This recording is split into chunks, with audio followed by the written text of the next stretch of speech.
여러분이 강의 안에 나온 것처럼 오늘은 질병과 치유에 관한 말씀을 드리게 될 것입니다.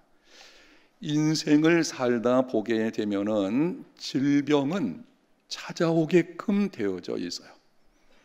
여러분에게 한번 묻겠습니다. 여러분이 지금까지 인생길을 걸어오면서 나는 한 번도 아픈 적이 없었다. 손 들어보세요. 없잖아요. 이 질병이라고 하는 것은 인생길에서 찾아오게끔 되어져 있습니다. 다만 정도의 차이가 있어서 어떤 사람의 경우에는 병이 좀 심하니 병원에 가야 되는 경우가 있을 것이고, 어떤 사람은 그냥 아픈 거 잠시 있다가 넘어가는 그 정도가 있겠죠. 어쨌든 이 성경에서는 치유에 관한 말씀을 우리에게 주시고 있는데, 여러분이 오늘 말씀을 듣는 중에 질병과 치유에 관한 분명한 성경적인 이해를 갖고, 그게 첫 번째요.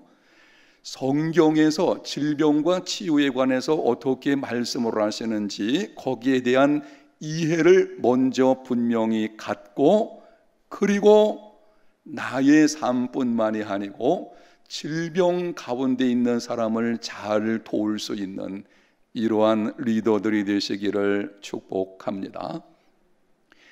질병과 치유에 관해서 잘못된 견해들이 있어요. 잘못된 견해 때문에 오히려 병을 키우는 경우가 있는 경우도 있겠고, 어떤 경우에는 아주 어리석은 행동을 통해서 불신앙적인 모습을 보이는 경우도 있습니다. 여러분이 오늘 이 말씀을 잘 들으시면 좋겠습니다. 오늘 우리가 읽은 말씀 중에 26절 한 절만 제가 다시 한번 읽을 때에 강의 안에 기록이 되어져 있습니다. 여러분이 눈으로 귀로 들어보십시오. 이르시되 너희가 너희 하나님 나 여호와의 말을 들어 순종하고 내가 보기에 의를 행하며 내 계명에 귀를 기울이며 내 모든 규례를 지키면 내가 애굽 사람에게 내린 모든 질병 중 하나도 너희에게 내리지 아니하리니 나는 너희를 어떤 여호와임이라? 치료하는 여호와임이라. 하나님은 치료하시는 분이십니다. 자, 이 말씀을 여러분들에게 드리기 전에 한번 질문을 하겠습니다. 대답을 해보십시오. 아주 쉬운 질문이에요. 자동차가 고장이 나서요, 도무지 어디서 문제가 있는지를 알 수가 없습니다. 그렇다면 그 자동차의 문제점이 무엇인지를 가장 정확하게 알고 고칠 수 있는 사람이 누구이겠습니까? 만든 사람이죠. 우리를 만드신 분이 누구십니까? 하나님이시죠. 하나님은 창조주이십니다. 하나님께서 우리를 만드신 분이시기 때문에 우리 몸에 고장이 났을 때에 어디에 문제가 있는지를 가장 정확하게 하시는 분도 하나님이시고, 아시기 때문에 또한 능히 그것을 고치시는 분도 하나님이신 줄로 믿습니다. 거기 이렇게 분명하게 기록을 해놨어요. 하나님은 창조주이십니다. 인간을 만드신 분이십니다. 그러므로 하나님은 인간 내면과 외면의 모든 고통의 원인과 치료 방법을 아십니다. 하나님은 영혼의 질병과 정신적인 질병과 육체적인 질병을 치료하시는 분이십니다. 단순히 우리 몸의 육체적인 질병뿐만이 아니라 우리의 정신적인 질병까지, 그리고 영혼의 질병까지도 치유하시는 분이 하나님이십니다. 하나님께서 행하시는 일에는 능치 못하심이 없는 줄로 믿습니다. 아주 오래전에 있었던 일인데요, 여러분에게 한두 번 말씀드린 기억이 나지만 오늘 본문과 관련해서 아주 좋은 예화이기 때문에 다시 말씀을 드립니다. 오래전에 우리 교회 어떤 남자 집사님 한 분이 고신대학병원에 입원을 했습니다. 얼굴에 황달이 와가지고 노랗게 되어지고, 제가 찾아가 보니까는 복수가 차서 배가 잔뜩 불러 있는데 아내 집사님이 말을 합니다. 목사님, 장례 준비를 하라고 했습니다. 얼마 살지 못할 것이라는 것이죠. 그래서 이 초상치를 준비를 하라고 그렇게 말을 하는 것입니다. 제가 할 수 있는 일이 뭐가 있겠습니까? 기도밖에 없지요. 그래서 그 남자 집사님 머리에 손을 얹고 기도하기를 시작을 했는데, 제가 그때 그 경험은 그때 한 번이었어요. 그 후에도 물론 제가 어떤 분에게 손을 얹고 기도했을 때에 병든 자가 어쩌다, 어떻게 해요? 어쩌다, 제가 손 얹고 기도한다고 다 낫는 거 아닙니다. 어쩌다 나음 받는 경우가 있지만 그 집사님의 경우는 아주 특별했어요. 제가 그분의 머리에 손을 얹고서 기도를 하는데요, 제가 기도 한마디 한마디 하는 것이 그분에게 빨려 들어가는 느낌이었어요. 야, 그거 놀랍죠? 이 손끝에서 감각이 느껴지는 것 같이 느낄 정도로. 그건 하나님 아버지 이 집사님을 긍휼히 여기시고 이렇게 시작을 했는데, 그 기도 내용이 그분의 속으로 빨려 들어가는 것처럼 느껴질 정도로. 왜 그랬을까요? 왜 그런 일이 벌어졌을까요? 여러분 어떻습니까? 그분의 마음이 너무 사모하는 거예요. 살고 싶은 마음에 이제는 다른 방법이 없으니까 하나님 그분만을 바라보고 하나님께 매달리게 되어지는데요, 목사가 와서 기도한다 그러니까 그 기도를 통해서 고침 받기를 원하는 간절한 마음이 저에게도 전달되는 것입니다. 어떻게 됐겠습니까? 회복되었어요. 그래서 그분이 회복돼 가지고 나이가 좀 있는 분이시거든요. 그 후에 수년 이상을 살다가 하나님의 부르심을 받게 되었습니다. 놀라운 사실은 아내 되시는 집사님이 먼저 가셨어요. 여러분, 하나님께서 하시고자 하시면 능치 못하심이 없는 줄로 믿습니다. 오늘 강의 안에 이렇게 정리해 놨습니다. 제가 한번 읽습니다. 하나님이 치유하시는 능력은 결코 모자람이 없습니다. 의사가 가망이 없다 말해도 하나님이 역사하시면 회복됩니다. 하나님은 불가능을 가능케 하시는 분이십니다. 어떤 질병, 어떤 문제도 능히 회복해 하실 수 있습니다. 또한 하나님은 전심으로 구하는 자의 간구를 결코 외면하지 않으십니다. 역대하 16장 9절 같이 한번 읽겠습니다.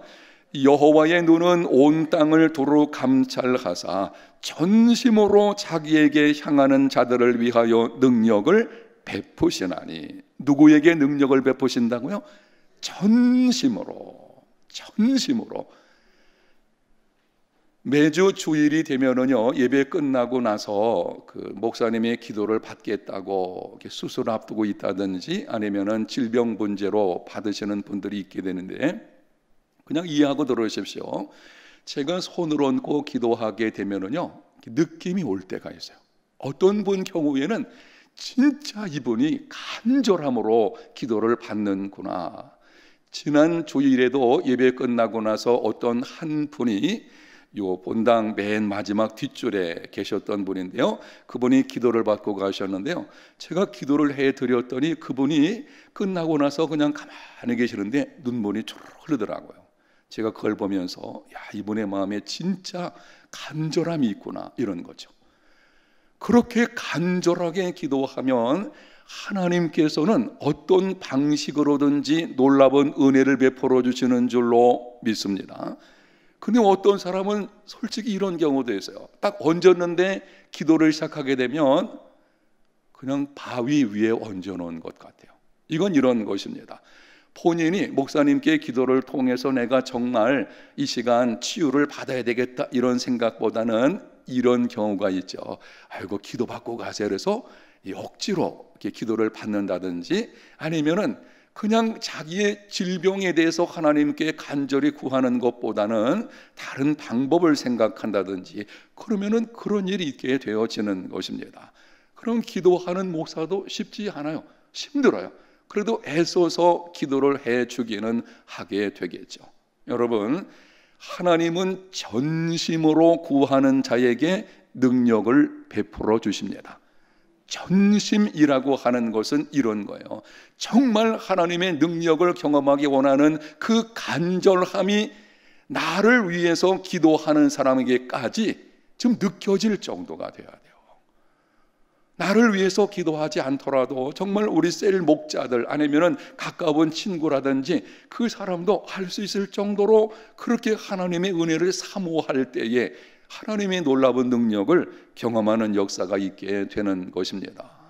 구약 성경에 보게 되면은 죽을 것이라는 소식을 들었을 때에 벽을 향해서 대성통곡하며 기도한 사람이 있죠? 누굽니까? 히스기야죠. 벽을 향해서 기도한다는 것은 하나님 그분만을 바라본다는 것이죠. 다른 거 바라보지 않고 죽을 병이니 아니 죽는다 그랬으니 다른 게 뭐가 있겠어요. 죽음의 문제는 하나님 그분만이 해결하실 수 있는 것입니다. 어느 누구가 죽음의 문제를 해결할 수 있겠습니까? 그래서 벽을 보고 전심으로 하나님께 통곡하며 기도할 때에 하나님께서 불쌍히 여기심으로 은혜를 베풀어 주셔서 몇 년간 생명이 연장됐죠? 15년간 연장받는 놀라운 능력을 경험하게 된 것입니다. 하나님은 치유하시는 분이십니다. 하나님의 능력으로 능치 못하심이 없습니다. 아멘.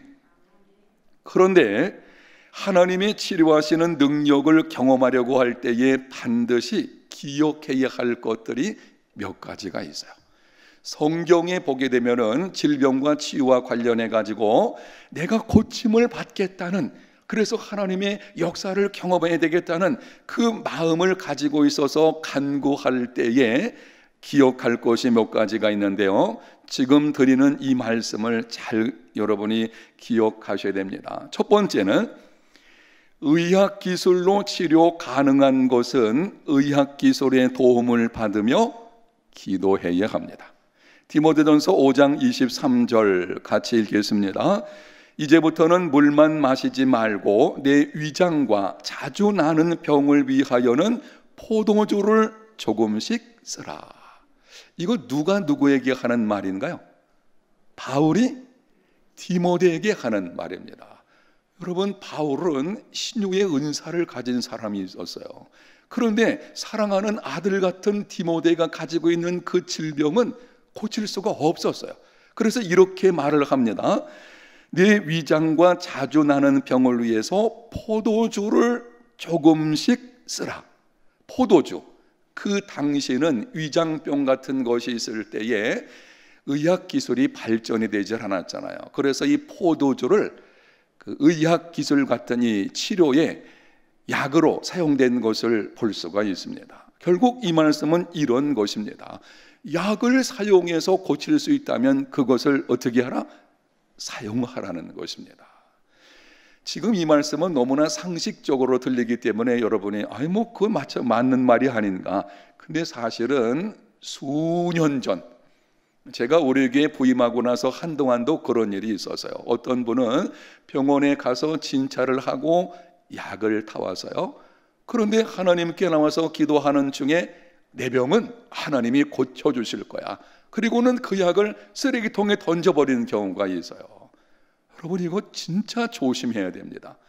하나님께서 분명하게 내가 내 병을 고쳐주겠다는 약속의 말씀을 들었다면 모를까, 그렇지 않다면 약을 사용하는 것도 하나님의 치료 방법 중에 하나입니다. 분명하셔야 돼요. 의학 기술이 발전되게 하신 분이 누구이십니까? 하나님이십니다. 거기 나오는 정리된 내용 먼저 읽고 설명드리겠습니다.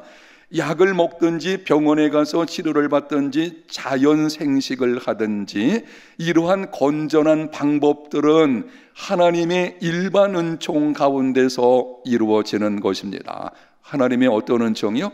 일반 은총. 거기 줄쳐 놓으셔야 돼요. 하나님의 일반 은총. 오늘날 많은 그리스도인들이 하나님의 일반 은총을 좀 경시하는 경우가 있어요. 아니요. 하나님의 일반 은총도 굉장히 중요합니다. 내가 예수 믿어서 구원받은 것은 특별 은총이에요. 그거는 하나님의 선택받은 백성들에게 하나님이 특별히 해주시는 것입니다. 그런데 세상 모든 사람들, 여기는 예수 믿는 사람들까지 포함되는 것입니다. 예수 믿는 나를 포함해서 세상 모든 사람들에게 하나님께서 공통적으로 베풀어 주시는 은총이 있어요. 그게 무슨 은총이에요? 일반 은총입니다. 아주 쉽게 말씀드리면 햇빛을 주시고 비를 내려주시고, 이게 다 일반 은총 가운데 있는 것이고요. 세상 사람들, 예수 믿지 않은 사람들을 통해서라도 하나님께서 법을 만들게 하셔서 법을 통해서 세상이 질서 있게 만드시고, 이런 거죠. 이런 일반 은총이 있거든요.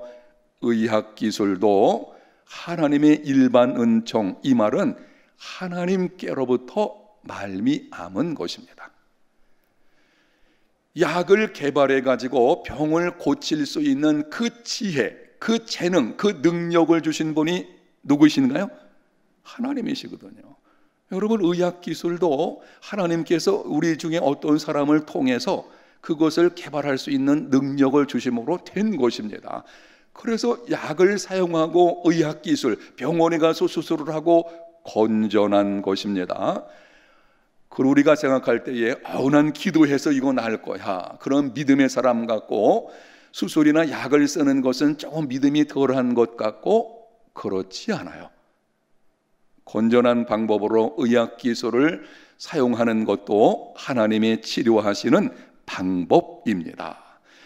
그 다음에 이런 말이 있습니다. 의학 기술로 치료가 불가능한 경우가 아니라면 의학 기술의 도움을 받아야 합니다. 다만 무슨 방법으로 치료를 하든지 하나님의 도우심을 어떻게 해야 돼요? 구해야 됩니다. 여기에 기록된 그대로입니다. 의학 기술로 안 된다, 그럼 남는 건 뭐밖에 없어요? 그건 하나님의 도우심을 구하는 것이죠. 간구하고 하나님께 내 인생을 맡기고, 그것밖에 없는 것이죠. 그런데 하여튼 이 의학 기술을 사용할 때에도 반드시 기억할 것이 이것입니다. 내가 약을 사용하지만 그 병에서 고쳐주시는 분은 누구이십니까? 하나님이시거든요. 그래서 기도하셔야 돼요. 리더인 여러분들은 다 그렇게 하실 줄로 믿고 있는데요, 여러분이 감기 들었을 때에 약 먹기 전에도 기도하죠? 여러분, 간절히 기도하셔야 돼요. 하나님, 이 약을 주셔서 감사합니다. 이것을 제가 먹을 때 효과를 100배나 더하게 해주셔서 속히 치료되게 하여 주시옵소서. 약, 의학, 기술, 의사, 이건 하나님께서 치료를 위해 사용하는 방편들이거든요. 그래서 반드시 기도를 해야 된다 하는 것입니다. 첫 번째 할 것은 바로 1번이고요. 두 번째입니다. 같이 굵은 글씨 읽어보겠습니다. 어떤 죄 때문에 찾아온 질병이라면 자백하며 기도해야 합니다. 모든 질병이 어떤 죄 때문에 찾아오는 것은 아닙니다. 분명하죠? 그러나 질병이 찾아왔을 때에 어떤 잘못된 습관으로 인해 찾아온 것이든지, 혹 해결되지 않은 죄가 생각나든지, 혹 죄인 줄 알면서도 해결하지 못하고 있는 어떤 습관이 있다면 그것을 먼저 자백하고 하나님의 치료하심을 구해야 합니다. 자, 이 부분이 중요하기 때문에 여러분이 주목해서 들으시면 좋겠습니다. 이런 것입니다. 내게 어떤 질병이 찾아왔는데 그것은 어떤 죄 때문에 오는 경우도 있어요. 아주 쉬운 예를 좀 들어서 말씀드리면 이렇습니다. 흡연하는 습관이 있는 사람은 어떤 병에 걸릴 가능성이 클까요? 폐죠, 폐. 이 폐암이 오든지 폐 쪽에 이상이 오게 될 것입니다. 하루에 한 갑 이상을 담배를 피는 골초라고 부르죠. 이런 사람들의 경우에는 폐병이 찾아왔을 때 그거는 흡연에 대한 죄의 문제인 것입니다. 여러분, 죄는 이런 거예요. 하나님께서 만드신, 내게 선물로 주신 이 몸을 해롭게 하는 것을 사용하면 안 되는 것이거든요. 근데 지나치게 사용함으로 그로 인해서 병이 왔다면 자백하며 용서를 구해야 되죠. 하나님, 내 이 병이 왔는데 나를 용서해 주세요. 내가 담배 끊지 못하고, 그렇게 되는 것이죠. 흡연하는 자체가 뭐 죄다 아니다 이렇게 접근하려고 할 때는 쉽지 않은 면이 있을지 모르겠지만 담배는 분명하잖아요. 우리 몸을 상하게 하잖아요. 결국 그런 일이 벌어지게 되는 것입니다. 요즘에 이런 경우도 있을 것입니다. 성생활에 방탕하다든지 라고 하면 거기에 따른 질병이 찾아오게 되어져 있어요. 뭐 에이즈가 올 수 있다든지 아니면 또 다른 거기에 따른 질병이 온다든지, 그러면은 그 문제를 먼저 하나님 앞에 자백하고 용서받은 후에 치료를 구해야 하는 것입니다. 술을 지나치게 좋아하는 사람이 있다. 그래서 뭐 1차 가고 2차 가고 3차까지 가는 사람이 있다. 어떤 사람은 그러더라고요. 지나가는데 술 냄새가 그렇게 고소하답니다. 모르게 그런 분이 계셨어요. 간증 여러분이 오래전에 아마 들어보셨을 겁니다. 그분이 장로님까지 되셔서 나중에 그 시골로 이사를 가셨지만 그 장로님이 간증 한번 한 적이 있었어요. 너무 술을 좋아해가지고 1차 마시고 2차 그냥 포장마차 지나가면은요 너무 술 냄새가 좋아가지고, 근데 이분이 나중에 하나님께 작심하고 기도하는 중에 술을 끊게 되었는데요, 이 하나님의 은혜로 끊게 되었는데 그 다음에는 포장마차 앞에 지나갈 때 술 냄새가 어때요? 아주 역겹게 되더래요. 이 바뀐 거야. 그럼 몸 안 먹게 되는 것이죠. 하여튼 지나친 음주하는 경우에는 우리 몸에 어디가 문제가 생길까요? 간 쪽에 문제가 생기겠죠. 내가 간 쪽에 문제가 생겼는데 돌이켜보니까는 지나친 음주하는 습관이 있어요. 그거 하나님 앞에 자백해야 돼요. 하나님, 나의 이 잘못된 습관을 용서하여 주시옵소서. 한번 돌아봐가지고 질병이 찾아오게 되면 예수 믿는 사람은 누구나가 한 번쯤 돌아봅니다. 그냥 그렇게 돼 있어요. 혹시 내게 문제 있는 거 없나? 그래서 문제 있는 것이 나의 어떤 죄악된 아니면은 잘못되어진 그 습관 때문에 이 병이 온 것으로 생각이 된다면 반드시 그 죄의 문제를 먼저 자백하고 그리고 치유를 구해야 됩니다. 그런데 이런 경우 있어요. 그 두 번째 보니까 혹 해결되지 않은 죄가 생각나든지, 이건 이런 것입니다. 아니 내게 질병이 찾아왔는데 이 질병이 나의 어떤 죄 때문에 온 것은 아니었어요. 그런데 이 질병 문제를 가지고 하나님께 기도를 하려고 하다 보니 나의 어떤 지난날의 죄가 생각이 나는 경우가 있어요. 바로 그런 경우에는 그 생각나는 죄를 하나님 앞에 자백하고 치유하심을 구해야 됩니다. 이런 경우도 있습니다. 그 다음에는 죄인 줄 알면서도 해결하지 못하고 있는 어떤 습관이 있다면, 이거 잘못된 것인데 라고 나도 모르게 이렇게 늘 그렇게 살아가는 이 잘못된 습관이 있는데, 그것이 있다면 알고 있는 거죠. 나 이거 이러면 안 되는데 라고 하는 것을 알고 있다면 바로 그것도 하나님 앞에 자백한 후에 치유하심을 구해야 됩니다. 그때 하나님의 능력과 은혜를 경험하는 삶이 이루어지게 되는 것입니다. 아시겠습니까?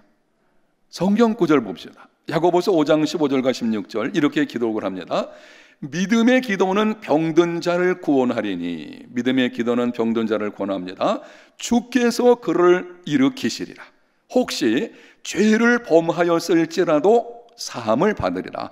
그러므로 너희 죄를 서로 모하며 고백하며 병 낫기를 위하여 서로 기도하라. 의인의 간구는 역사하는 힘이 큼이라. 자, 여기서 우리가 한 가지 더 짚고 넘어가야 되는데요, 하반절에 보게 되면 너희 죄를 서로 고백하며 병 낫기를 위하여 서로 기도하라. 따라합니다. 서로. 이건 이런 뜻입니다. 서로라는 말은 앞에서 말씀드린 것처럼 어떤 특별한 죄의 문제로 인해서 병이 온 것이 분명하다면 그 죄, 질병 가진 사람이 그 죄에 대해 자백해야 되죠. 근데 성경에는 그 사람뿐만이 아니라 그 사람을 위해서 기도하는 사람까지도 뭐하라? 죄를 고백하라는 것입니다. 이건 이런 뜻을 가지고 있는 것입니다. 여러분, 우리가 마음에 죄를 품고 있으면, 죄인 줄 알면서도 그것을 계속해서 품고 있으면 나타나는 현상 중에 하나가 뭐가 나타날까요? 기도의 응답이 없어요. 분명히 성경에 말씀하라고 있습니다. 너희가 죄를 품고 있으면, 이 말은 이런 뜻이에요. 해결하지 않고 계속 그 죄를 품고 있으면 하나님께서 듣지 않으신다 그랬거든요. 그래서 누군가를 위해서 내가 기도할 때에, 뭐 질병을 위해서든지 다른 사람을 위해서 기도할 때에는요, 그 사람 문제만이 아니에요. 내가 기도하는 것이 그 사람에게 응답되기 위해서 나도 돌아봐야 돼요. 질병의 당사자가 아니더라도 나도 그렇게 해야 돼요. 여러분, 우리가 기도할 때 이렇습니다. 여러분이 새벽에 나와서 아니면 집에서 이렇게 자녀를 위해서 기도할 때도 마찬가지잖아요. 하나님 아버지, 우리 자녀에게 이런 문제가 있는데 응답하여 주시옵소서. 자녀 문제로만 취급하면 안 돼요. 사실 그 기도하는 내 자신을 돌아보게 되죠. 그래서 나도 하나님 앞에 혹시 문제는 없는지 먼저 자신을 돌아보고, 그리고 기도할 때에 하나님의 역사하시는 것을 경험하게 되어지는 것입니다. 아멘. 두 번째 이겁니다. 어떤 죄 때문에 찾아온 질병이라면 자백하며 기도해야 됩니다. 세 번째, 질병과 죽음은 죄와 전혀 무관할 때에도 있다라는 것입니다. 요한복음 9장 3절 같이 한번 읽겠습니다. 예수께서 대답하시되 이 사람이나 그 부모의 죄로 인한 것이 아니라 그에게서 하나님이 하시는 일을 나타내고자 하심이라. 자, 여러분 잘 들어보세요. 앞부분에서는 어떤 죄로 인해서 질병이 찾아온 경우에 자백하라 말씀드렸는데, 어떤 질병은 죄와는 상관없이 찾아오는 경우가 있다 없다? 있다고 하는 것입니다. 그런 경우 있어요. 여기 요한복음 9장의 내용은 이런 것입니다. 그 배경을 좀 말씀드리면, 한 번은 예수님께서 길을 가실 때에 날 때부터 소경된 자를 보셨습니다. 제자들이 질문합니다. 선생님, 이 사람이 소경된 것이 누구의 죄 때문인가요? 자기의 죄 때문에 그렇습니까? 아니면 부모의 죄 때문에 그렇습니까? 좀 이상하죠? 날 때부터 소경된 자인데 자기 죄 때문에? 아니, 이게 무슨 말입니까? 당시 유대인들은 영혼 선제설을 믿었어요. 영혼이 미리 존재했다가 나온다는 것이죠. 그래서 그 전에, 출생 전에 어떤 영혼의 죄 때문에 그런 질병이 온다, 아니면 부모의 죄 때문에 온다, 항상 이 질병을 죄와 관련해서 생각을 한 것입니다.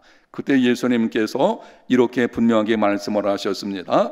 이 사람이나 그 부모의 죄로 인한 것이 아니라 그에게서 하나님이 하시는 일을 나타내고자 하심이라. 아주 분명히 말씀을 하시잖아요.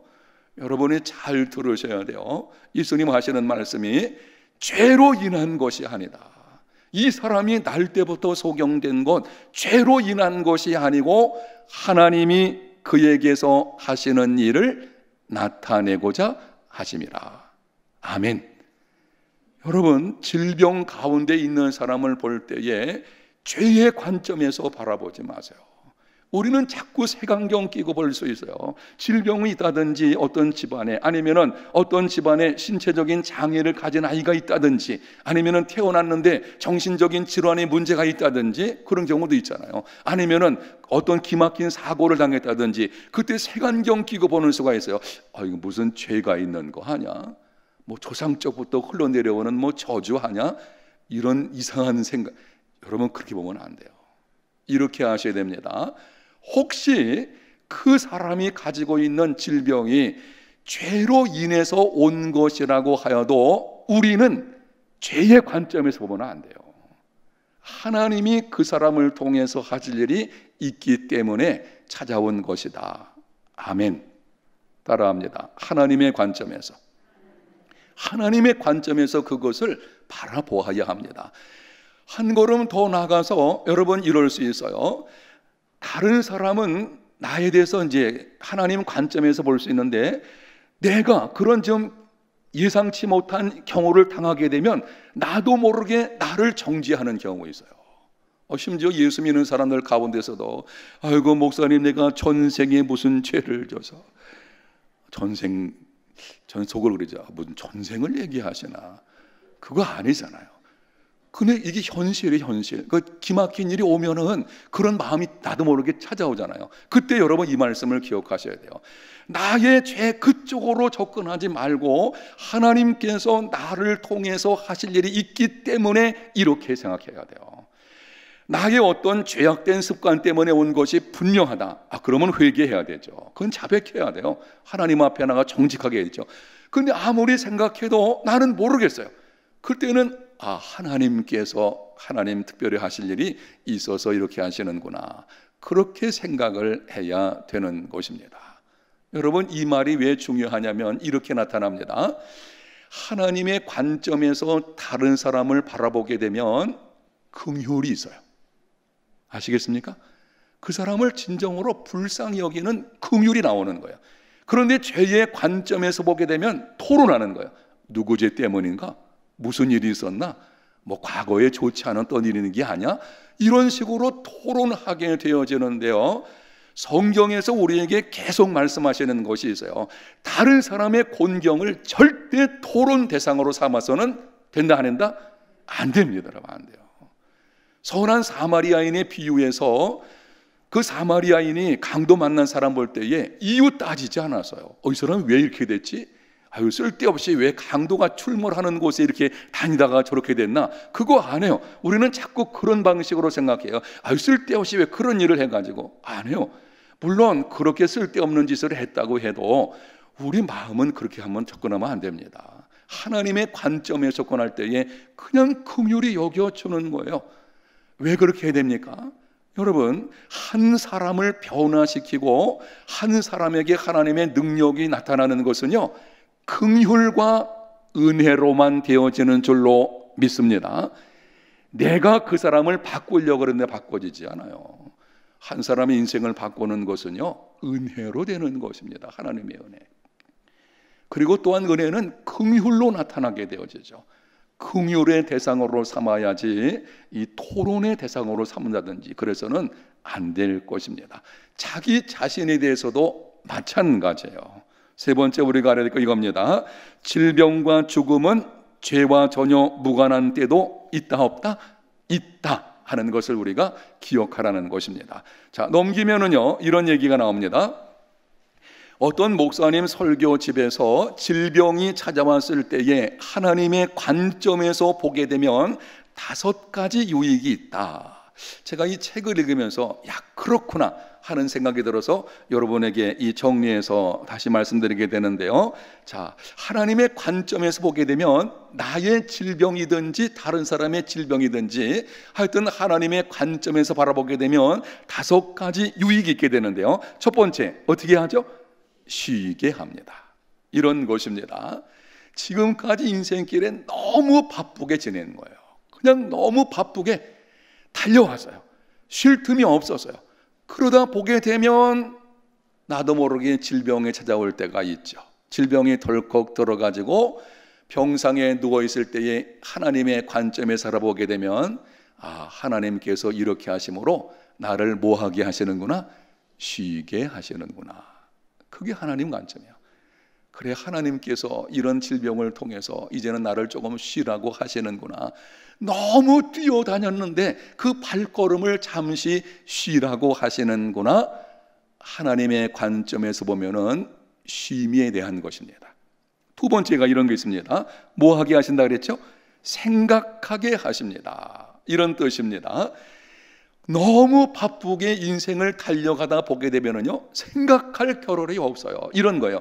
인생이 뭔지, 내가 이렇게 사는 것이 정말 바른 걸음인지, 의미 있는 삶이 어떤 것인지, 정말 인생의 진정한 성공은 무엇인지 생각하지 않아요. 바쁘게 뛰게 되면. 여러분 안 그렇습니까? 바쁘게 목표를 정해가지고 달려가는 사람은요 그냥 그것만 바라보고 달려가는 거예요. 사실 인생에서 진정한 성공이 되려면은 달려가던 길을 잠시 멈추어야 돼요. 그리고 생각해 봐야 돼요. 내가 가는 길이 바른 것인지, 인생이 어떤 것인지, 하나님께서 나에게 원하시는 것은 무엇인지 좀 생각을 해야 되는데 생각하지 않았거든요. 그런데 질병이 찾아오게 되면 그때 생각하게 되죠. 인생이 뭘까? 내가 앞으로 어떻게 살아야 되나 생각되죠.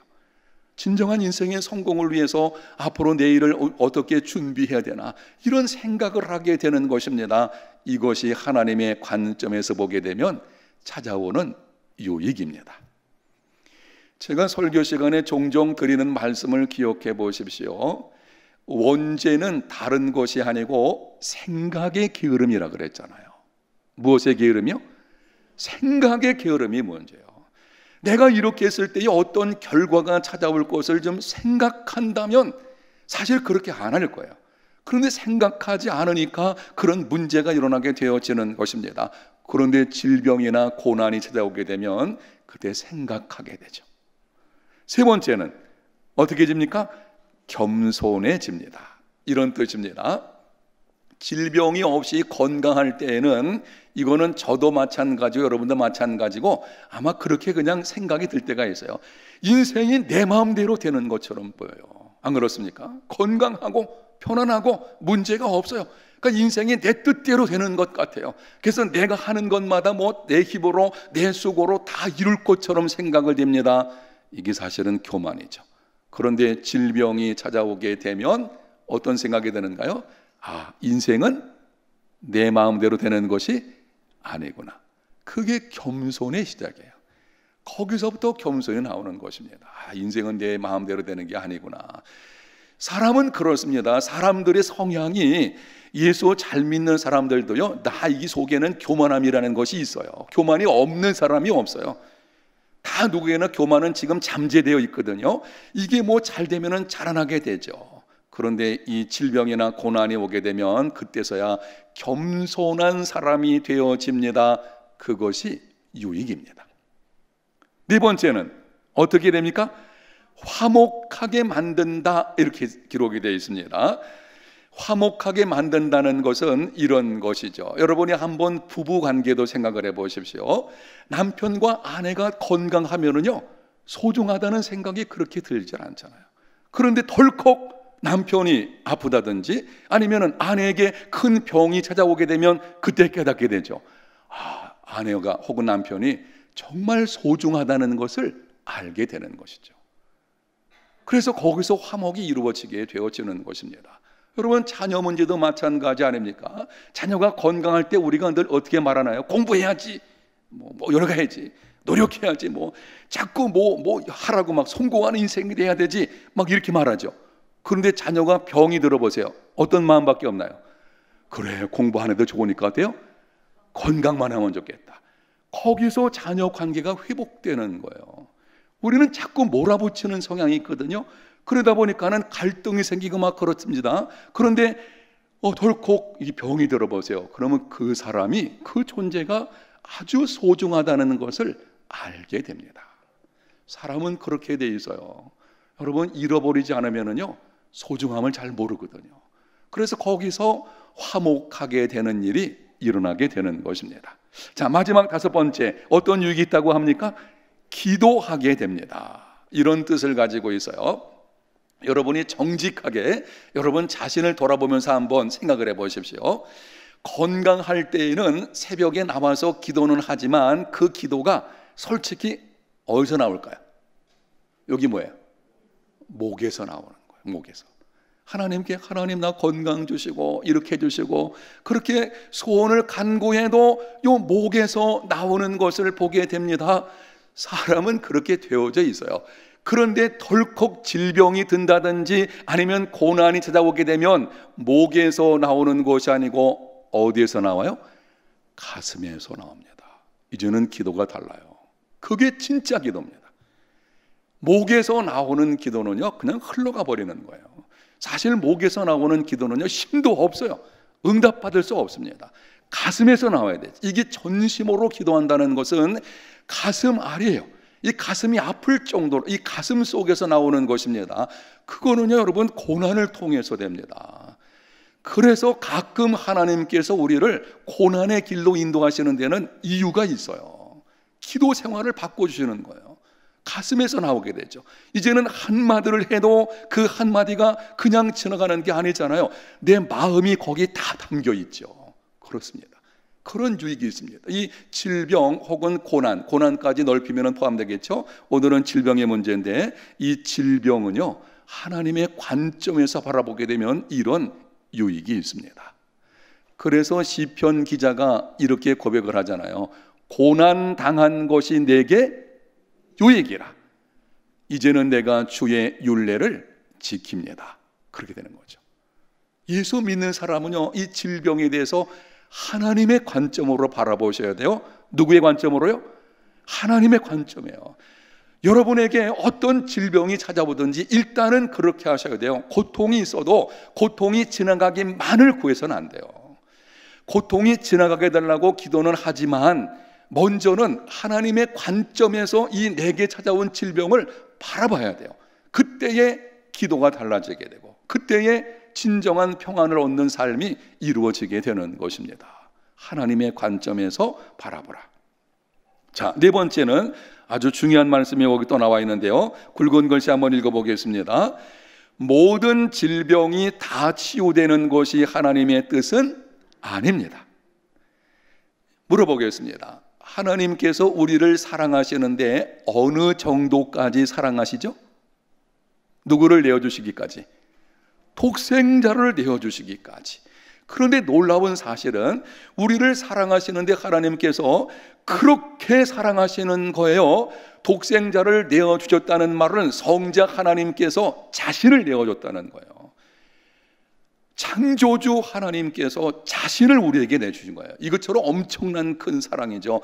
그렇게 우리를 사랑하시는 하나님께서 우리에게 질병이 있을 때 사실은 다 고쳐주시기를 원하시는 마음이 있겠죠. 그런데 어떤 경우는 하나님의 뜻은 다 고쳐주지 것이 이다 아니다?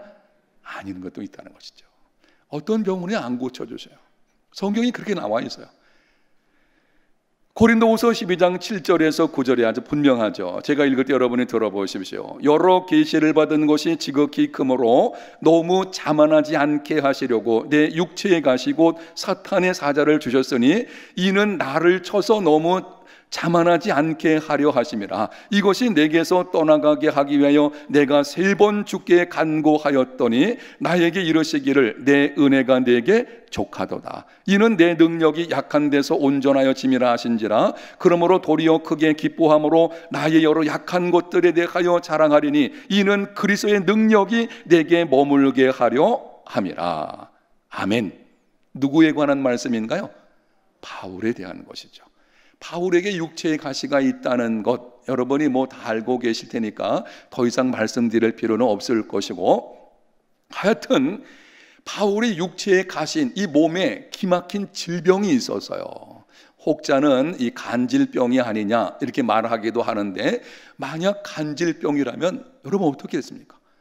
아니 설교하다가 쓰러져 가지고 발작을 한다? 이게 은혜가 되겠어요? 뭐 그런 상황이에요. 꼭 간질병이 아니더라도 하여튼 바울이 복음을 전하는 데 있어서 이 질병으로 인해 가지고 힘든 거예요. 하나님께 기도했습니다. 하나님, 아마 순수한 의도로 했겠죠. 내 육체의 가시를 좀 제거해 주세요. 왜냐하면 내가 더 힘있게 주님을 위해서 일하고 싶은데 이 질병을 좀 제거해 주시면 좋겠습니다. 몇 번을 기도했어요? 3번을. 하나님의 응답이 뭐죠? 내 은혜가, 이 말은 뭐예요? 안 고쳐주시겠다는 거예요. 모든 질병을 다 고쳐주는 것이 하나님의 뜻은 아닙니다. 어떤 경우의 질병은 그 사람으로 하여금 평생을 안고 가게 하시는 경우가 있습니다.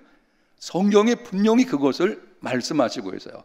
그렇다면 말씀드린 것처럼 우리를 사랑하시는 하나님께서 왜 우리에게 있는 그 기막힌 질병, 이거를 그냥 평생 안고 가게 하시는 것인가? 사랑하신다면 마땅히 고쳐주셔야 되는 것이 아닌가?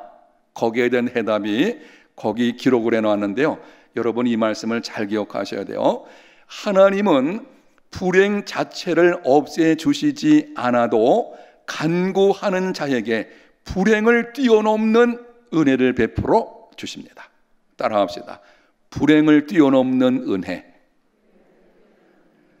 우리가 이 말씀을 잘 기억하셔야 돼요. 어떤 질병의 경우에는요, 그냥 평생 가지고 있다가 하나님의 부르심 받아서 죽는 경우가 있어요. 하나님 왜 그렇게 하시느냐? 근데 이런 거죠. 그 사람이 뭐 기도도 하지 않았다. 그러면 뭐 말할 건 없겠고 더 이상. 분명히 하나님께 간구했어요. 하나님 고쳐주세요. 내 질병 아니면 뭐 내 남편의 질병이든지 하여튼 이 질병을 고쳐주세요. 그렇게 간절하게 기도했음에도 하나님께서 그냥 두시는 경우가 있습니다. 반드시 기억하셔야 돼요. 그 간구는 결코 헛되지 않습니다. 하나님께서 그 질병을 치유해 주시는 않으시더라도 그것을 뛰어넘는 다른 은혜를 반드시 주십니다. 아멘. 아멘을 별로 안 하시는 거 보니까 여러분 표정이 나는 모르겠어요. 무조건 고쳐주셔야 돼요. 뭐 그렇게 생각하는 사람이 있는지 모르겠지만 여러분 생각을 해보세요. 바울이 만약에 그 육체의 가시를 하나님이 제거해 주셨다면 어떤 결과가 나왔을까요? 거기 반복되는 말씀이 있어요. 그 기록된 말씀 중에 그 맨 위에 보니까 너무 자만하지 않게 하시라고. 바로 아래 나를 쳐서 너무 뭐하지 않게? 자만하지 않게 하시라고. 그냥 육체의 그 가시까지 제거해 주면은 하나님이 알고 계시는 거예요. 바울이 자만하는 사람, 교만한 사람이 될 것을 알고 계시거든요. 받은 은혜가 너무 큰 거예요. 그렇기 때문에 하나님께서 그를 두셔가지고 바울로 하여금 자만하지 않게 하시려고 교만하지 않는 사람 이런 거죠. 바울이 다른 사람을 위해서 기도할 때 병든 자가 낫고 심지어는 자기 손수건을 갖다가 다른 사람에게 얹으면 병이 떠나가고 여러분 그런 기막힌 일이 생각해 보세요. 3층 천 갔다 왔다 그래서요. 성경에 보게 되면은 3층 천은 천국을 말하는 거예요. 히브리인의 개념에는 천국이 하늘이 세 개가 있다 그랬죠. 그래서 이 대기권이 있고 우주가 있고 그 위에 3층 천, 이게 하나님이 계시는 천이 있다. 이 3층 천은 천국 말하는 것이거든요. 바울은 환상 중에 천국까지 갔다 온 사람이었어요. 그러니 아주 교만할 가능성이 너무 큰 것이죠. 하나님 알고 계셔요. 만약에 바울이 교만해지면 그동안에 수고한 것은 그분은 싹 무너지는 것입니다. 참 인생에 불행한 것이 여기 있어요. 이 목사님들 가운데서도 제가 그냥 목사니까 목사의 예를 들면 이렇습니다. 목사님들 경우에서도 평생 동안 겸손하게 애를 써가지고 잘 세워놨어요. 그런데 노년에 나이가 좀 들어서 어느 한순간 그냥 우르르 무너지는 경우 있잖아요. 덕이 되지 않고. 근데 그거는요 교만한 가운데 그럴 수가 있거든요. 하나님 알고 계시는 거예요. 그래서 하나님께서는 우리의 질병을 그냥 가지고 가게 하시는 것은 그것으로 인해서 또 다른 은혜, 결국 그러므로 인해서 나를 위해서 그렇게 하시는 것입니다. 아멘. 그게 내게 유익하기 때문에 두신 것입니다. 불평하거나 원망할 것이 아니라 하나님께서 이것을 통해서 더 하나님 바라보게 하시고 그래서 내가 진실한 사람으로 이런 거죠. 아니면 진실하지 못할 수 있잖아요. 진실한 사람으로 하나님께서 세우가시는구나. 더 큰 은혜, 뛰어넘는 은혜, 바로 그것이 있는 것입니다. 우리는 이런 생각이 있어요. 사람이 조금 교만해진다고 할지라도 병고침 받는 게 낫지 않겠나. 여러분 그렇잖아요. 더 중요한 게 뭔지를 봐야 돼요. 육신의 질병은 조금 이따 말씀드리겠지만 이런 거예요. 내가 고침받아도요 얼마 지나면 어때요? 다시 찾아오는 게 병이에요. 안 그렇던가요? 여러분 나이를 들면은요 우리 여기 그 어르신들 우리 권사님들 푸른 목장에 계신 셀 목자들 보면 그렇지 않습니까? 어떻든가요? 나이를 들면은요 찾아오게끔 되어져 있어요. 조금 이상한 말이지만 제가 병원에 잘 안 가는 성향이에요. 원래는 가긴 가야 되는데 잘 안 가는 거예요. 이유 중에 하나가 그냥 이건 이해하고 들으셔야 돼요. 여러분은 저보고 목사님 그러시면 안 돼요. 그렇게 하지 마시고 그냥 이해하고 들으십시오. 이런 거예요. 병원에 가면은요 나이 60 이상 먹으면 어떨까요? 진짜라면 나오게 돼 있어요. 나오게. 여러분 가보세요. 안 나오는가? 종합검진 해보세요. 나이 들면은 어때요? 뭔가 하나 나온다니까요. 근데 거기에 좀 매일까봐 이런 마음이 없잖아 있다는 것입니다. 이 질병이라는 것이 우리를 힘들게 하는 것은 그 아픔의 문제도 있지만 나 인생을 거기에 매이게 만드는 거예요. 여러분 이거 조심하셔야 돼요. 우리는 그걸 뛰어넘어야 되거든요. 그런 것이 있는 것입니다. 하여튼 간에 근데 여러분들이 이 몸 관리 잘 하시는 분들 계시는데 그분들을 박수 쳐드려야 돼요. 왜 그럴까요? 이 몸은 누가 주신 거예요? 하나님이 주신 몸은 우리가 잘 관리해야 되죠. 그렇게 하셔야 돼요. 그건 분명한 것입니다. 제가 지금 말씀드리는 건 사람이 누구든지 나이를 들게 되면은 뭔가 하나 이상이 어때요? 찾아오게끔 되어져 있어요. 이쪽에는 인정하시는데 이쪽은 인정을. 여러분 그런 것입니다. 그러기 때문에 이런 거야. 진짜 인생에 더 소중한 것이 뭔 줄 알아야 돼요. 사실은 병고침 받는 것보다 더 소중한 거는요, 하나님 앞에서 진실하고 겸손한 사람 되는 것입니다. 아멘. 이거 분명히 하셔야 돼요. 우리는 그냥 교만은, 이 교만 같은 거를 별로 죄악시하지 않은데요, 교만은 가장 무서운 죄입니다. 이거는 원죄와 관련돼 있어요. 사탄이, 천사 루시퍼가 사탄된 것도 교만 때문이고요, 최초의 인간이 넘어지게 된 것도 교만 때문이거든요. 이 교만이 가장 무서운 병이거든요. 그러니까 우리는 하나님께서 앞에서 진짜 소중한, 하나님께서는 때로 우리를 그냥 질병을 두심으로 내 인생에 더 소중한 것을 주신다. 아멘. 그게 믿음이에요. 그럼 어떤 모습으로, 여기 닉 부이치치에 대한 거를 기록해 놨는데요, 제가 읽을 때 여러분이 한번 들어보십시오. 닉 부이치치는 팔 다리가 없는 아이로 태어났습니다. 부모는 절망에 휩싸였습니다. 하나님께 부르짖어 기도했습니다. 이 아이의 팔과 다리가 나오게 하옵소서. 그렇죠.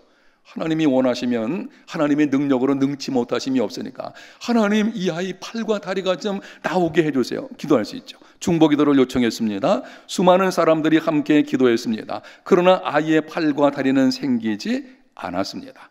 그런데 하나님께서 부모와 닉 부이치치에게 은혜를 베풀어 주심으로 하나님의 관점에서 보게 하셨습니다. 팔과 다리가 없는 상황이지만 하나님이 행하실 일이 있음을 알게 하셨습니다. 절망의 자리에서 일어났습니다. 최선을 다해 배울 것을 배우고 할 수 있는 일을 찾아 훈련했습니다. 비록 이 땅에서는 불편한 몸으로 살지만 장차 예수님이 다시 오실 때 완전한 부활의 몸이 입게 될 것을 소망하는 믿음으로 하루하루 힘있게 살았습니다. 그 결과 정상인들보다 훨씬 더 선한 영향력을 끼치는 사람이 되었습니다. 바로 이런 것이죠. 여러분, 이런 것입니다. 혹시나 우리 가운데 그럴 수 있을 것입니다. 아이가 태어났는데 지금 여러분이야 지금 또다시 애견하기는 어렵겠죠. 근데 이 자녀가 출산을 했는데 신체적인 장애가 조금 있다라든지 아니면은 정신적인 문제가 아니면 그럴 수가 있습니다. 그렇지 않기를 원하지만 인생은 내 마음대로 되는 것이 아니거든요. 그래서 혹시 그런 문제가 일어날 때에는 기억하셔야 돼요. 하나님께서 이 아이를 통해서 그리고 우리 가정을 통해서 하실 일이 있기 때문에 이런 일을 허락하신 것이구나. 아멘. 그런 관점을 바꿔야 돼요. 그렇지 않고요, 이 세상적인 관점을 보게 되면은요, 일단은 정죄의식을 갖게 됩니다, 본인이. 그리고 비관하게 돼요. 하나님 원망하게 돼요. 심지어는 하나님 떠날 수도 있어요. 이런 경우가 일어날 수 있는 것입니다. 하나님 관점에서 보게 되면 이 닉 부이치처럼 힘들어요. 사실은 힘든 과정은 겪게 되어 있습니다. 그냥 처음부터 그래 하나님께서 하실 일이, 제가 이런 사람 없을 거예요. 일단 힘들어요. 일단은 어떻다고요? 예?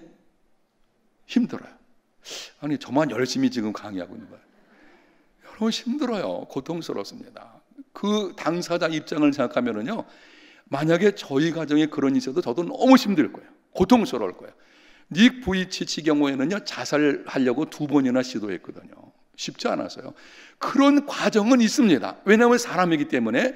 그러나 그럼에도 그 가운데서 하나님의 관점으로 자기 인생을 다시 돌아보게 되면 하나님이 하실 일이 있다는 것을 알게 되어지고 거기에 맞는 준비의 삶을 살게 되며 나아가서 정상인보다도 훨씬 더 선한 영향력을 끼치는 일이 일어나게 됩니다. 이것이 진정한 인생의 성공인 줄로 믿습니다.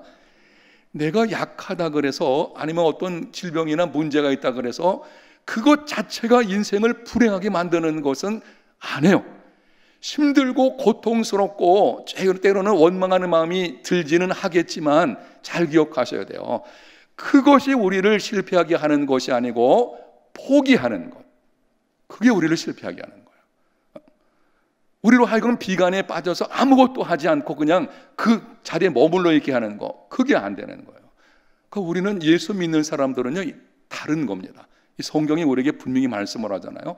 바울의 경우를 보십시오. 바울이 하나님 응답하시기를 내 은혜가 내게 족하다. 바울이 어떻게 했습니까? 내가 오히려 기뻐한다. 무엇을? 약한 것을 기뻐한다 그랬어요. 그것을 자랑한다 그랬습니다. 이게 다른 거예요. 다른 것입니다. 그게 그리스도인의 삶의 모습이죠. 세상 사람들과 다른 것이 바로 여기 있다고 하는 것입니다. 자, 우리가 네 번째로 알아야 될 것은 모든 질병이 다 치유되는 것이 하나님의 뜻은 아니다. 그러면은 간구하는 자에게는 어떻습니까? 그것을 뛰어넘는 은혜를 베풀어 주신다. 기억을 하십시오. 마지막 다섯 번째입니다. 읽어보겠습니다. 하나님이 주시는 것들보다 하나님을 우선하는 믿음이 되어야 합니다. 요한복음 5장에 보면 예수님은 예루살렘 양문 곁에 있는 베데스다 연못가에 가셔서 38년 된 병자 한 사람만 고쳐주셨습니다. 그 이유가 무엇인지 주어진 성구들을 참고하여 말해 보십시오. 자, 여러분 저를 보시면 이렇게 한번 여러분이 생각해 보십시오. 예수님이 어느 명절날 베데스다 연못가를 가셔서요, 거기는 많은 환자들이 있었습니다.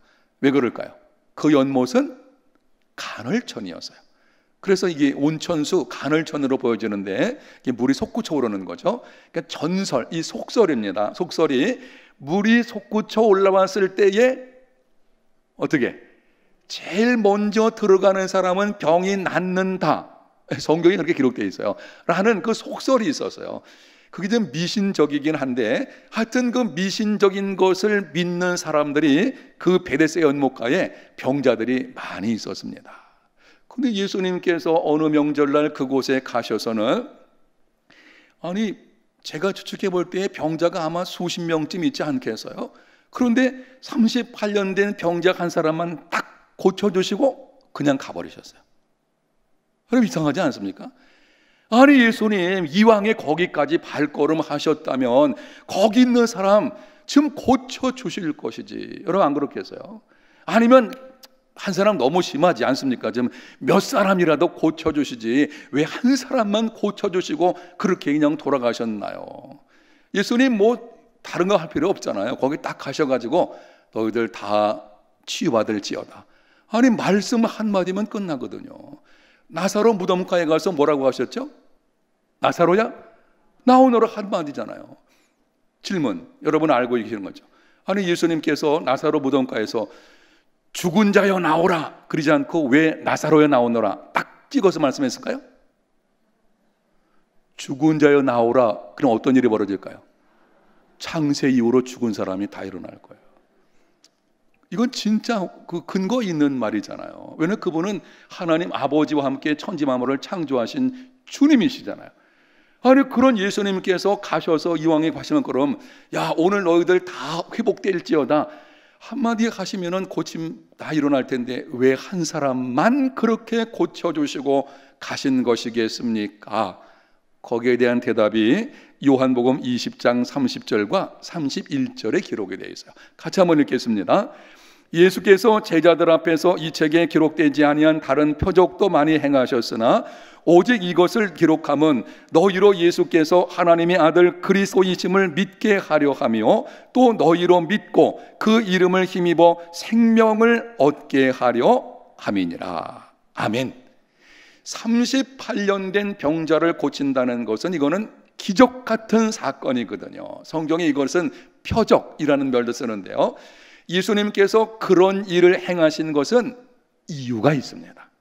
무슨 이유입니까? 예수님 그분이 누구? 하나님의 아들이시라는 것을 사람들로 하여금 알게 하셔서 예수님을 믿음으로 구원받게 하시려는 것입니다. 예수님께서 여러분 잘 기억하셔야 돼요. 이 땅에 오신 것이 단순히 병든 자를 고치시기 위해서 오신 것이 이다 아니다? 아니에요. 그러고 아닙니다. 만약 예수님이 병든 자 고치는 것을 목적으로 오셨다면 그 당시 병든 자 다 고쳐주셨을 거예요. 그렇지 않습니다. 예수님은 이 베데스다 사건을 통해서 분명하게 보여주시는 거예요. 나는 너희들의 병을 고치러 온 자가 아니라는 것입니다. 그러나 다만 이 38년 된 환자, 의술로 불가능한, 이제는 가망성이 없는 이 환자를 고쳐주심으로 예수님 그분이 누구신지를 알게 하시는 것이죠. 그거면 족하신 것입니다.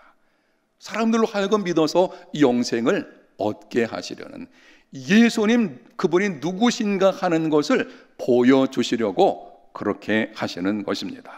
거기 내용 정리된 거 한번 보겠습니다. 예수님은 이 세상에서 우리의 목숨을 연장시키거나 더 즐겁게 해주러 오신 분이 아닙니다.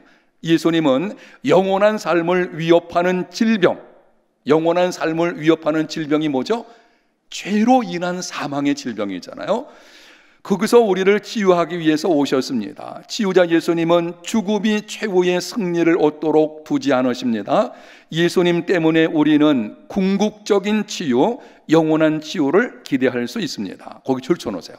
예수님 때문에 우리는 궁극적인 치유, 영원한 치유를 기대할 수 있습니다. 줄쳐놓으시고, 하나님은 우리에게 내일은 약속하지 않으셔도 반드시 뭔 약속하세요? 영원은 약속하십니다. 자, 이거 조금 설명드릴 테니까 이제 결론 부분에 다가왔습니다. 여러분이 들어먹게 들으셔야 돼요. 예수님이 이 땅에 오신 것은요, 우리가 이 잠시 낫다가 다시 병드는 육신의 질병, 거기에 예수님이 관심을 가지시고 불쌍히 여기셔서 누군가를 치료해 주기는 하셨지만 그것이 목적이 이다 아니다? 아니에요. 다시 병드는 몸 치유가 아니라 영원한 회복을 위한 것입니다. 예수님은 우리의 질병을 치유하실 때요, 그 질병 문제가 아니고 다시는 병들지 않는 몸을 갖게 하시려는 거예요. 이게 영원한 회복이잖아요. 그게 언제 이루어지는가 하면 예수님께서 어떻게? 다시 오시는 날, 부활의 때에 그런 일이 있게 되는 것이죠. 그러니까 예수님은 우리에게 영원한 질병의 치유, 사실은 질병이라는 것은요, 이 질병은 죽음을 연습하는 것과 같은 것입니다. 이 땅에서 고난당하는 것은 죽음을 미리 조금 맛보는 거예요. 최고의 고난이 뭘까요? 죽음이에요. 죽음을 끝나버리는 것입니다. 그게 최고의 질병. 예수님은 죽음의 문제를 해결해서 오신 분이시거든요. 그래서 우리는 기억을 하셔야 됩니다. 우리의 죽음의 문제를 해결하기 위해서 오신 그분, 그 예수님이 우리 신앙생활의 목적이 되어야지 잠시 있다가 다시 사라지는 하나님 주시는 것들이 우리 신앙생활의 목적이 되어서는 안 되는 것입니다. 조금 쉽게 말씀드리면 이런 것입니다. 병을 치료해 주시지 않아도 우리의 관심은 질병, 이 치유, 거기에 목적이 있는 것이 아니라 예수님 그분만 얻을 수 있다면 그 그분을 바라보는 믿음의 생활이 되어야 하는 것입니다. 아멘. 예수님께서 분명히 말씀하시잖아요. 거기 밑에 이런 말씀이 있습니다. 요한복음 6장 26절과 27절, 예수께서 대답하여 이르시되 내가 진실로 진실로 너희에게 이르노니 너희가 나를 찾는 것은 표적을 본 까닭이 아니오 떡을 먹고 배부른 까닭이로다. 그 다음을 같이 읽습니다. 썩을 양식을 위하여 일하지 말고 영생하도록 있는 양식을 위하여 하라. 이 양식은 인자가 너희에게 주리니 인자는 아버지 하나님께서 인치신 자신이라. 예수님 말씀하시잖아요. 너희들이 썩을 양식을 목적으로 하지 말아라. 왜냐하면 영원히 영생에 대한 것을 우리에게 주시려 오신 분이시거든요. 그런데 우리는 그 영생을 주시는 그분을 바라보는 삶이 되어야 되는데, 계속 말씀드릴 필요 없이 정리하면 이렇습니다. 하나님께서 주시는 것들이 있고요, 하나님 그분이 있거든요. 우리의 관심은 우선순위가 어디 있어야 돼요? 하나님 그분에게 있어야 돼요. 하나님을 얻으면 하나님이 주시는 것들로 따라오게 되는 줄로 믿습니다. 하나님이 주시는 것들만 관심을 가지면 그 것들은 얻을 수 있지만 자칫 하나님을 놓칠 수 있어요. 하나님 놓치면은요 다 잃어버리는 거예요. 하나님 그분을 얻으면 다 얻는 것입니다. 그래서 우리 신앙생활의 목적은 하나님 그분이어야 합니다. 육신의 질병, 하나님은 어떤 질병도 치료하실 수 있는 전능하신 분이십니다. 그런데 우리에게 때로는 질병을 그냥 놓아두시기도 하십니다. 그럴 때 우리 믿음 생활이 이 땅에서 어떤 모습이 되어야 되는지 사실은 이렇습니다. 질병 문제 가지고 기도할지라도 우리의 우선순위는 예수님 그분, 하나님 그분이 우리의 전부가 되는 삶이 되어야 돼요. 성경에 분명히 말씀을 하잖아요.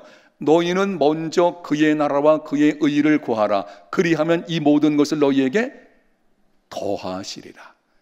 더하여 주는 것이 여러분의 삶의 목적이 되지 않게 하십시오. 위대한 하나님의 사람으로 이끌어주는 다윗이 이렇게 고백했습니다. 시편 16편 2절 맨 마지막에 있는, 저는 이 말씀을 참 좋아하는데요, 같이 한번 읽겠습니다.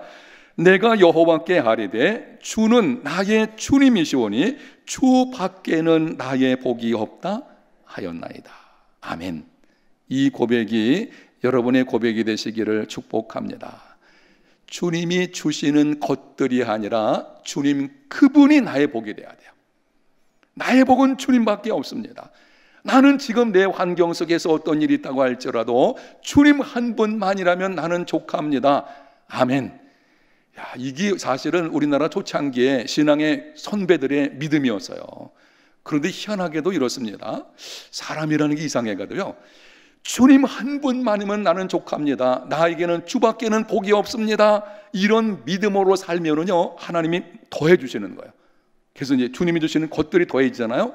근데 주님이 주시는 것들이 더해져 가지고 오늘날 우리들의 삶을 보게 되면 잘 먹고 잘 살고 평안하잖아요. 희한하게도 잘 먹고 잘 살고 등이 따스다 보니까 주님보다는 자꾸 주님이 주시는 것들만 따라가는 일이 벌어지는 거예요. 이게 이상한 거예요. 아니, 우리가 이렇게 얻게 된 것은 역사 속에서, 이 역사를 배우는 것은 참 중요한 겁니다. 역사 속에서 우리가 이렇게 평안하게 신앙생활하는 거 그냥 된 거 아닙니다. 여러분, 신앙의 선배들의 피땀을 통해서 된 거예요. 그냥 되는 경우가 없어요. 어느 민족, 어느 나라든지 복음이 들어갈 때에 초창기에 그 아주 고난이라는 엄청난 희생을 통해서 세워지게 되거든요. 왜냐하면 세상은 용납을 하지 않으니까. 그 피를 통해서 세워져서 우리가 이렇게 잘 살고 있는 것이죠. 그런데 잘 살고 이제는 얻었으면은, 사실은 그러잖아요. 이렇게 얻었으면은 그래, 주님만 한 분만으로 만족하는 그 신앙을 통해서 이렇게 얻었으니까 더 주님만 바라봐야 되겠다. 이렇게 돼야 정상인데 이상해요. 이제는 주님은 자꾸 잊어버리고 주님 주시는 것들만 추구하는 이런 모습이 되어지는 것이죠. 이러면 곤란할 것입니다. 그거 질병의 문제이건 고난의 문제이건 아니면 뭐 어떤 일용 양식의 문제이건 하여튼 주님이 주시는 것들보다는 주님을 우선할 수 있는 삶이 되시기를 예수님 이름으로 축복합니다.